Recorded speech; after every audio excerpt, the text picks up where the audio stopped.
Hello lovely people, ఎలా ఉన్నారు అందరూ? నేను మీ విజ్జి. ఇవాళ నేను మీకు పనస పండుతోటి పాయసం ఎలా చేయాలో చూపిస్తాను.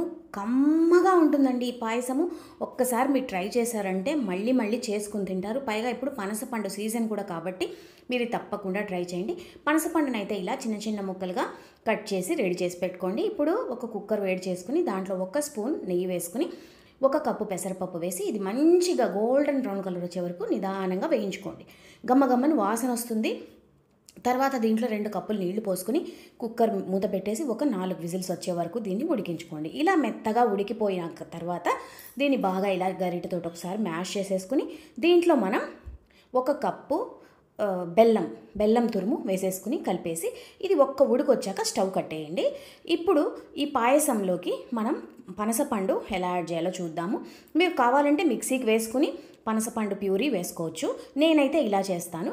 కడాయి వేడి చేసుకుని దాంట్లో నెయ్యి వేసి పనసపండు ముక్కలు వేసుకుని బాగా మంచిగా గమ్మని వాసన వచ్చే వరకు వీటిని వేయించుకోండి. తర్వాత చిన్నగా తరిగి పెట్టుకున్న పచ్చి కొబ్బరి ముక్కలు కూడా వేసి ఇవి కూడా మంచిగా దోరగా వేయించేసుకోండి.